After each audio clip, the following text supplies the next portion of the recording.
de Toulon. En fin de journée, la CGT a officiellement signé un accord avec la SNCF pour éviter les conflits et privilégier le dialogue social. Un texte qui ne satisfait pas ceux qui défendent l'idée d'une loi sur le service minimum. Stéphane Despinois, Alexandre Cara.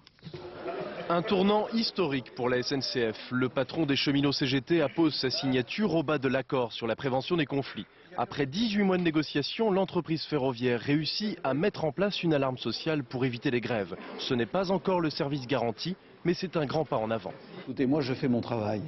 Mon travail, c'est qu'il y ait moins de grève à la SNCF et que les jours de grève, on puisse informer au maximum les voyageurs sur le service qu'on pourra assurer et de faire en sorte que ce service soit aussi important que possible.